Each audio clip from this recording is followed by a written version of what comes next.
সুপ্রিয় দর্শক, স্বাগত জানাচ্ছি। বাংলাদেশ ভারত প্রতিবেশী দুই দেশ।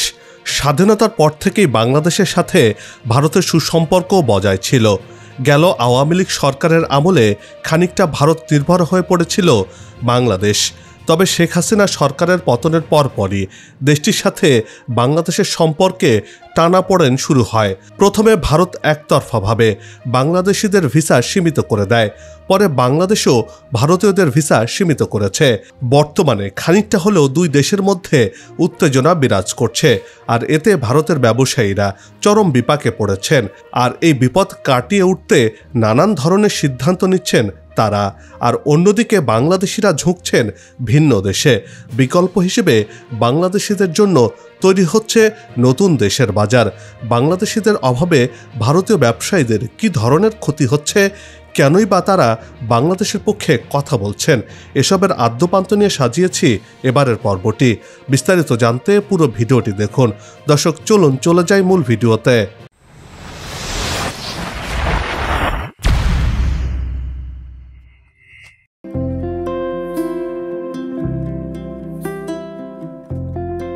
বিশ্বের সবচেয়ে বড় উপকূলের কুল ঘেঁষে গড়ে উঠেছে বাংলাদেশ।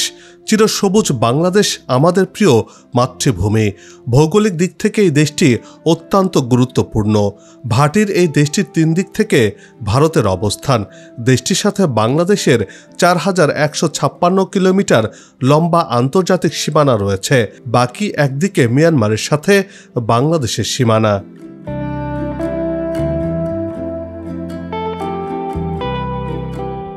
ভৌগোলিক আয়তনের বিচারে দক্ষিণ এশিয়ার বৃহত্তম এবং বিশ্বের 7ম বড় রাষ্ট্র ভারত। সুপ্রাচীনকাল থেকেই ভারতীয় উপমহাদেশ অর্থনৈতিক সমৃদ্ধি এবং সাংস্কৃতিক ঐতিহ্যের জন্য সুপরিচিত। অন্যদিকে জনসংখ্যার বিচারে এটি বিশ্বের সর্বাধিক জনবহুল রাষ্ট্র। 28 প্রদেশের এই দেশটি পৃথিবীর বৃহত্তম গণতান্ত্রিক রাষ্ট্র হিসেবে প্রসিদ্ধ।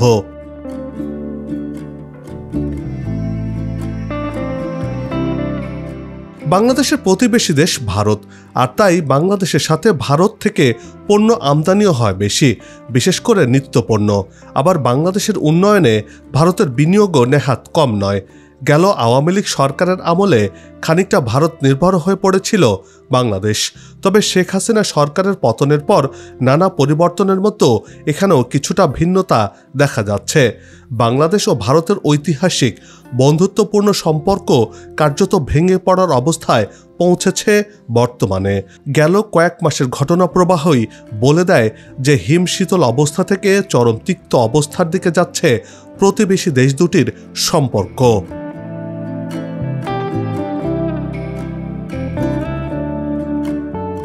বাংলাদেশের বহির্মুখী ভ্রমণের একটি গুরুত্বপূর্ণ দেশ ভারত। বাংলাদেশের 40 থেকে 45% ভ্রমণকারীর প্রধান গন্তব্য হচ্ছে ভারত।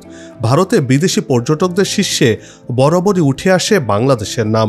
ভারতের পর্যটন মন্ত্রণালয়ের তথ্য বলছে, গেল 2024 সালের জানুয়ারি থেকে জুন মাস পর্যন্ত ভ্রমণে যাওয়া পর্যটকদের মধ্যে সবচেয়ে বেশি ছিল বাংলাদেশিরা।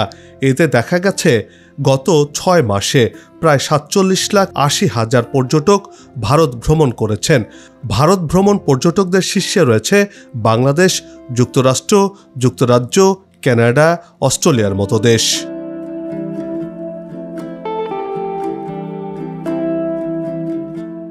গেল বছরের প্রথম 8 মাসের মধ্যে গত আগস্টে সবচেয়ে কম বাংলাদেশি ভারতে ভ্রমণ করেছেন। তারপরও ভারতের বিদেশি পর্যটকদের হিসেবে আগস্টেও শীর্ষে ছিল বাংলাদেশ।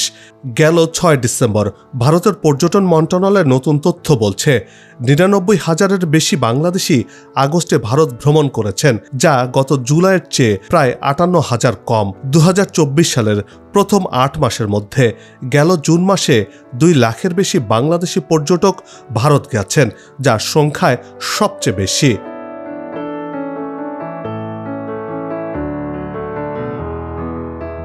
ভারতের পর্যটন মন্ত্রণালয়ের তথ্য বলছে, গেল আগস্টে 6,36,277 জন পর্যটক ভারত ভ্রমণ করেছেন।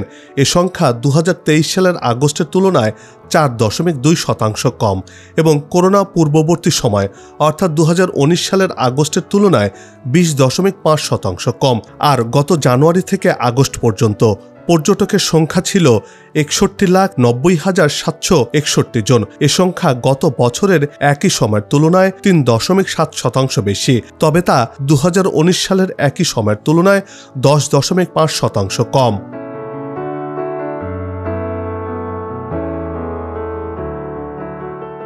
ভারতে বাংলাদেশি ভ্রমণকারীদের প্রথম পছন্দ কলকাতা, এরপর আছে সিকিম, গোয়া, কাশ্মীর, দার্জিলিং, গুজরাট, বেঙ্গালুরু, চেন্নাই, দিল্লি, হায়দ্রাবাদ সহ উত্তর পূর্ব ভারত।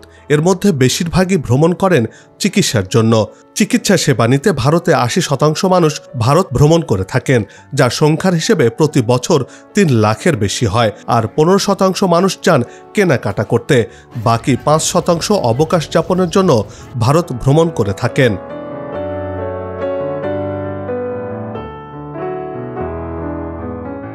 ভারতের সাথে বাংলাদেশের দীর্ঘদিনের সম্পর্কের কারণে ভারতের পশ্চিমবঙ্গ রাজ্যের সাথে বাংলাদেশিদের ঘনিষ্ঠতা বেশি। আর এ কারণেই পশ্চিমবঙ্গের রাজধানী কলকাতায় বাংলাদেশিরা ব্যবসা বাণিজ্য, চিকিৎসা সহ নানা কারণে ভ্রমণ করে থাকেন। কলকাতার New Market, Mirza Ghalib Street সহ আশপাশ এলাকাকে মিনি বাংলাদেশ নামে ডাকা হয়ে থাকে। বলা চলে কলকাতাতেও বাংলাদেশের ছায়া দেখতে পাওয়া যায়, যে কারণে বাংলাদেশিদের কেন্দ্র করে আলাদাভাবে এই এলাকাতে গড়ে উঠেছে বিভিন্ন ব্যবসা প্রতিষ্ঠান।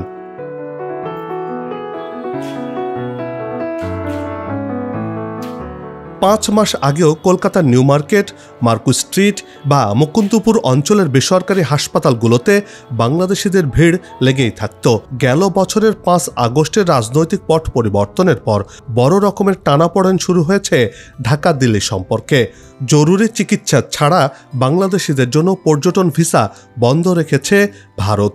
জরুরি চিকিৎসা করাতে হলেই কেবল ভারতে আসার অনুমতি পাচ্ছেন বাংলাদেশিরা, যার প্রভাব ভালোভাবে টের পাচ্ছে ভারতের পর্যটন খাত, ভারতের ব্যবসায়ীরা, বিশেষ করে কলকাতার ব্যবসায়ীরা।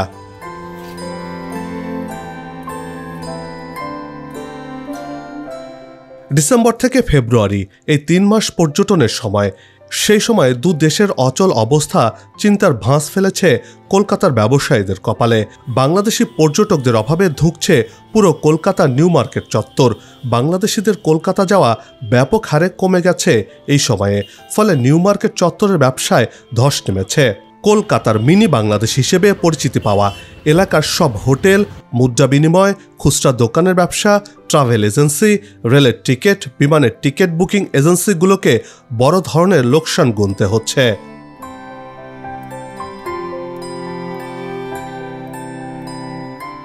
তবে অন্য দেশ থেকেও পর্যটকদের আনাগোনা থাকলেও প্রধানত বাংলাদেশি পর্যটকদের ওপরে নির্ভর করতে হয় সেখানকার ব্যবসায়ীদের। মোটা দাগে বলতে গেলে কলকাতার ব্যবসায়ীদের মাথায় হাত পড়েছে। বাংলাদেশিদের অভাবে গোটা কলকাতা এলাকা শূন্যতা বিরাজ করছে।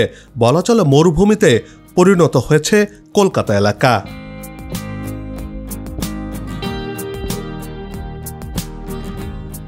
কলকাতার কেন্দ্রীয় অঞ্চলের 2 বর্গ কিলোমিটারের মধ্যে শতাধিক হোটেল ও 3 শতাধিক দোকানপাটের ব্যবসা মূলত বিদেশ থেকে আসা অতিথিদের ওপর নির্ভর করে। সম্প্রতি 2 দেশের মধ্যে চলমান ইস্যুতে চরম তিক্ততায় ভারতে প্রায় 90% কমেছে বাংলাদেশি পর্যটকদের সংখ্যা। বলা যায় কলকাতায় বাংলাদেশি পর্যটকের সংখ্যা তলানিতে ঠেকেছে।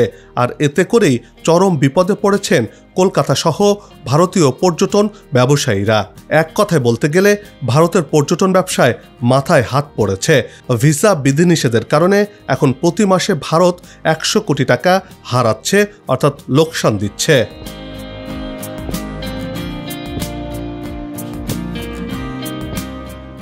বাংলাদেশি পর্যটকদের অভাবে ভারতের পর্যটন ব্যবসায়ীরা লোকসান গুনতে গুনতে হাঁপিয়ে উঠেছেন। তারা উল্টো বাংলাদেশি পর্যটকদের পাশে দাঁড়ানোর ঘোষণা দিয়েছেন। কলকাতার ব্যবসায়ীরা আগের পরিবেশ ফিরে পেতে চান। জমজমাট বাজার, বাংলাদেশি খাবারের রেস্টুরেন্ট এবং সাংস্কৃতিক বিনিময়ের জন্য পরিচিত কলকাতার মিনি বাংলাদেশ এলাকার স্থানীয় ব্যবসায়ীরা বাংলাদেশি পর্যটকদের নিরাপত্তা নিশ্চিত করতে নতুন উদ্যোগ নিতে দেখা গেছে। এ বিষয়ে টাইমস অফ ইন্ডিয়া বলছে, বাংলাদেশি পর্যটকদের ফেরাতে উদ্গ্রীব কলকাতার ব্যবসায়ীরা।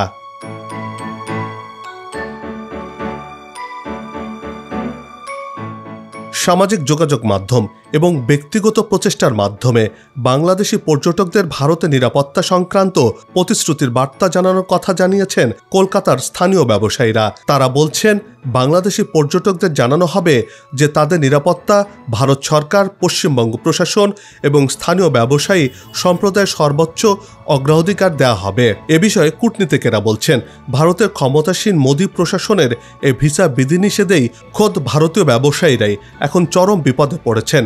ক্ষতির মুখে পড়ে নিঃস্ব হতে চলেছেন ব্যবসায়ীরা।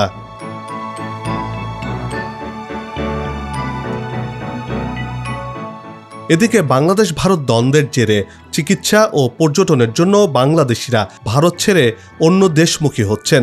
ভারতের পর্যটন মন্ত্রণালয়ের তথ্য বলছে, বছরে বাংলাদেশ থেকে 25 লাখের মতো রোগী ভারত যান। স্বাস্থ্যসেবা নিতে তাদের প্রায় $500 মিলিয়ন ব্যয় হয়। স্বাভাবিকভাবে প্রশ্ন আসছে, ভারতমুখী লাখ লাখ বাংলাদেশের গন্তব্য এখন কোথায় হচ্ছে তাহলে? এর উত্তর হচ্ছে, চিকিৎসা, পর্যটন সহ বিভিন্ন কাজে বাংলাদেশিদের কাছে ভারতের বিকল্প বাজার হয়ে উঠছে থাইল্যান্ড সহ অন্যান্য দেশ।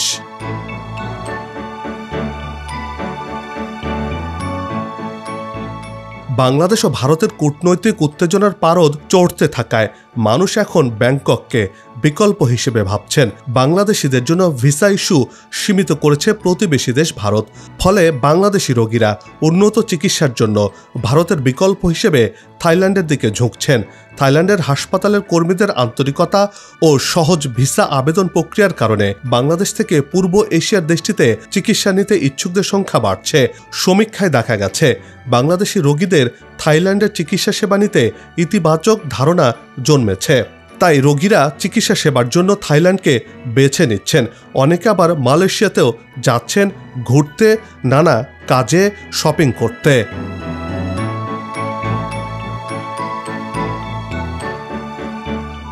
তথ্য বলছে, গেল 2 থেকে 3 মাসে থাইল্যান্ডে মেডিকেল ভিসা পেতে আগ্রহী বাংলাদেশিদের সংখ্যা প্রায় 40% বেড়েছে। ডিসেম্বরের পর বাংলাদেশ থেকে থাইল্যান্ডে ভ্রমণকারী সংখ্যা উল্লেখযোগ্যভাবে বেড়েছে। এ কারণে প্রতি সপ্তাহে ফ্লাইটের সংখ্যাও বাড়িয়েছে এয়ারওয়েজগুলো। অন্যদিকে বাংলাদেশ ব্যাংকের তথ্য বলছে, সাম্প্রতিক সময়ে ভারতে বাংলাদেশের ক্রেডিট কার্ডের খরচ কমে গেছে আর থাইল্যান্ড ও সিঙ্গাপুরে বেড়েছে।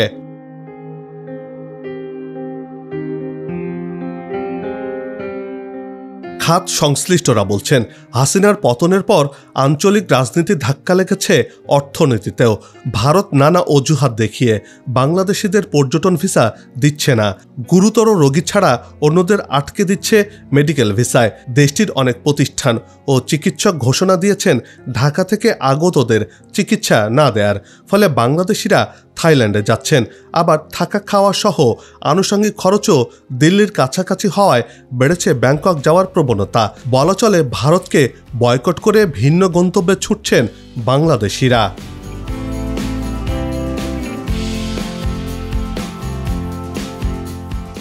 সবাই মিলে গাছ লাগাই, দেশের পরিবেশকে বাঁচাই, আসুক নতুন দিন, লাগু খাওয়া উন্নয়নের পালে, এমন প্রত্যাশা রেখে এই পর্ব থেকে বিদায় নিচ্ছি। তবে যাবার আগে সেই একই অনুরোধ, যেখানে সেখানে ময়লা আবর্জনা ফেলবেন না, পরিবেশের ক্ষতি করবেন না, অযথা হর্ন বাজাবেন না, আপনার দেশের সৌন্দর্য রক্ষায় পোস্টার লাগানো থেকে বিরত থাকুন। যদি চ্যানেলটিতে নতুন হয়ে থাকেন, ভিডিওটি ভালো লাগে, তাহলে চ্যানেলটি সাবস্ক্রাইব করে ভালোবাসায় আবদ্ধ করবেন। ভালো লাগা না লাগার বিষয়টি কমেন্টে লিখে জানাবেন। কি ধরনের ভিডিও দেখতে চান তাও জানানোর অনুরোধ রইল। আগামীতে আবারও দেখা হবে নতুন কোনো জায়গা, তথ্য, ইতিহাস আর উন্নয়ন চিত্র নিয়ে। নিজে ভালো থাকুন, দেশকে ভালো রাখুন, আমাদের সাথেই থাকুন, দেখতে থাকুন দেশের এগিয়ে যাওয়ার চিত্র। ধন্যবাদ।